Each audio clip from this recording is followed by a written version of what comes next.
This is the Razor Crest, and I've actually featured this set on my channel before as my very first video. But today, we're bringing it back, and instead of modifying it like that previously mentioned video, we're going to be doing a Razor Crest alternate build. I got an extra copy of the Razor Crest quite a while back. The one you see in front of you is actually my modified version that I made quite a while ago, but I've been incredibly excited to tear open that extra copy. I know this set has a lot of great pieces, so I know I can make something good out of this. And just like the last few builds, I reached out to you guys on YouTube and Instagram to give me some ideas and suggestions. And you guys certainly gave me plenty, but by now I'm sure you can guess that my favorite one was the Stinger Mantis from Jedi Fallen Order. It's about time we had a LEGO Stinger Mantis, and I've been trying to figure out some sort of Mantis alternate build for a while now. So when it came time to open up that extra build, and then one of you guys suggested it, I just knew I had to make it happen. And after quite a bit of building and filming some Patreon exclusive behind the scenes footage, I finally have what I'm calling the Mandalorian Stinger Mantis. I'm incredibly happy with how this build turned out. I think it's got all those trademark Stinger Mantis features, with the inverted cockpit, those front cannons, and then that large fin on top.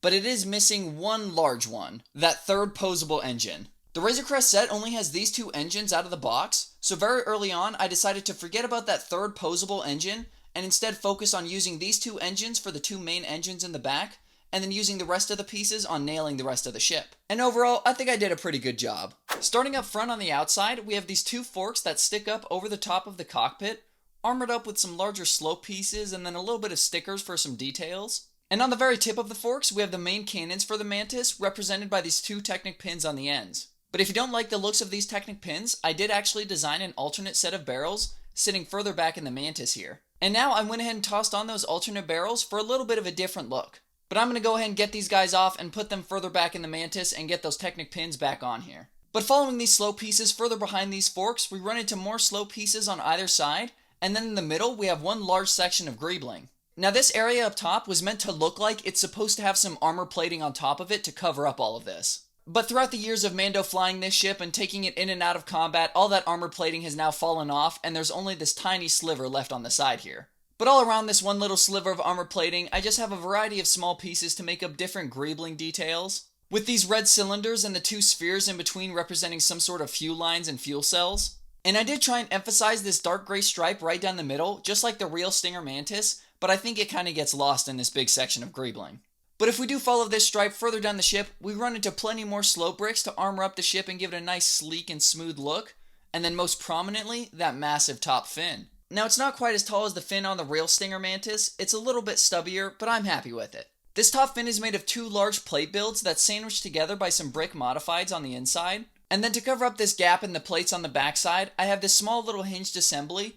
It just attaches to this clip on the bottom and then leans forward to hide that gap between the plates. And you might think it, but the fin is not a good spot to lift the ship from. Like you just saw, if you try and lift the ship from this top fin, the ship won't go anywhere, but your top fin's going to come flying off. It's only attached by 8 jumper plates, so it's not a very secure carrying handle. But with that top fin back on, we can move further behind it and get into the engine area of this ship.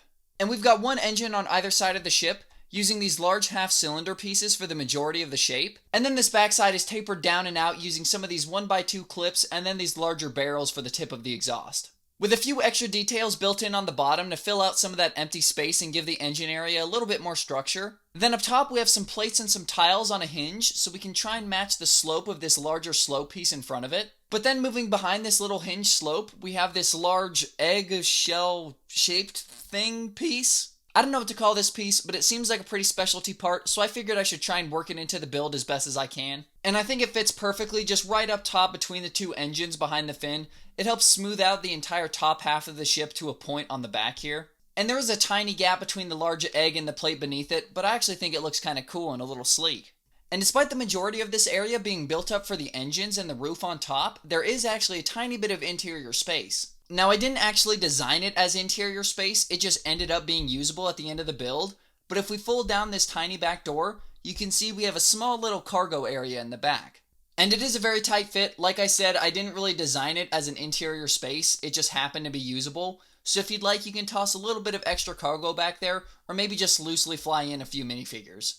But now that we've covered the entire top and the rear section, let's quickly cover these side panels and the interior space that's hiding behind them. Now these panels are mostly made up of larger plates, with a few tiles and then a sticker here or there for a little bit of weathering detail. With this large panel in the back being the most prominent, it uses every single large slope brick that this set has, and then it has a few smaller slope pieces up on the top here to fill out the empty space between these wedge plates whenever the door is folded up. And all three of these side panels do fold completely down, but as far as in-universe, this small one in the middle is the only actual door to the ship. But because I'm not a minifigure, I'm going to go ahead and fold down all these panels and then remove the cockpit windshield so I can get a better look inside. And up front here, you can see we have our pilot and co-pilot seat on this slightly elevated platform. And the main control panel here can actually swivel out of the way of the pilot or co-pilot so they can get in and out of their chairs a little bit easier. But we'll go ahead and push that back in the way so Mando can fly the ship properly and then move just behind the pilot in this open corridor. And this area right here is just an open corridor because you do have the entrances on both sides. So if you did have anything sitting right here, it would only get in the way of exiting and entering the ship. But if we continue along from this open corridor, we eventually reach the main interior cabin. And this section of the interior cabin actually has a little bit more accessibility since it is the main area. So on top of folding down your doors on the side, we can also pop off the roof section in the middle, so we have a little bit more finger space to get our minifigures in there. And hopefully with that middle section of the roof taken off, we have a little bit better lighting on this interior space. But going into the interior, you can see we have this L-shaped couch that's inspired by the real ship, with a small table just in front of it. But then just behind the couch, we get into the very large and open interior cabin. And at this point in the build, I was severely running out of pieces that could be used as furniture, so I really just had to make do with what I got. But one thing that I did make sure to include no matter what was a bed. I just figured that if this ship was going to be Mando's personal transport ship, he was going to need somewhere to sleep. It's a simple little build that attaches to the folding up side panel. It's made on a bracket with two 1x6s and then a few jumper plates on top. 2 to attach your cheese wedge pillow, and then 2 to attach your minifigure's legs. And with the bed attached to the side panel, we can go ahead and fold it up, and it fits just snug behind the couch here and in front of these slope pieces at the back. But then besides the bed, the last thing to go over, on the very back of the interior space, you can see I used those stickered tan pieces for some walls. Now I put the sticker with the white pack on the left side because I like to imagine that that's some sort of medical pack or medical resources. So in the event that Mando gets injured, he can come into his ship and lie down on his bed and then get his medical attention right next to him. Other than that, you just have a few clips on either side to store a few minifigure weapons, and then you've pretty much covered the entire Mandalorian Stinger Mantis. If you want to build one of these for yourself, I have PDF building instructions available on my Patreon page right now. And if you still need to buy a Razor Crest for this alternate build, consider buying one through my affiliate link down below. Let me know your thoughts on this alternate build in the comments below. I'm really happy with how it turned out, and I'm even happier to finally have my own Stinger Mantis. And if you have any suggestions for any future alternate builds or mods that you'd like me to do, especially with these newly revealed Ahsoka sets, drop those down in the comments below as well. Other than that, I'll see you guys next time. Peace, fellas.